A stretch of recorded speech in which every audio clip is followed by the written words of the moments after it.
כשאישה מבינה שאתה לא תשתנה, זה נגמר. לא בגלל שהיא לא אוהבת אותך, בגלל שהיא אוהבת מספיק את עצמה. מספיק כדי לשחרר את מי שפוגע בה. היא הבינה שמגיע לה יותר. להישאר איתך זה להישאר לבד, גם כשאתה לידה. היא כבר לא מפחדת, לא נאחזת. היא משחררת את כל התקוות, החלומות, והאולי יום אחד, ובוחרת סוף סוף בעצמה. היא יודעת שזה לא יהיה קל, אבל הפעם הכאב יבנה אותה, לא יכבול אותה, בניגוד למה שהיה איתך.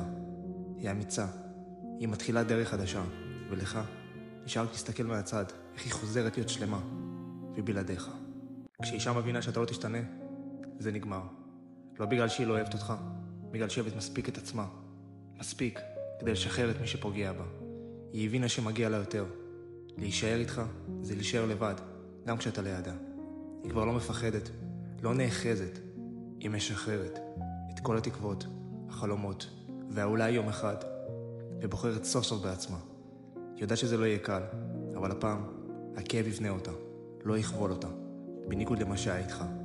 היא אמיצה, היא מתחילה דרך חדשה, ולך נשאר להסתכל מהצד איך היא חוזרת להיות שלמה, ובלעדיך.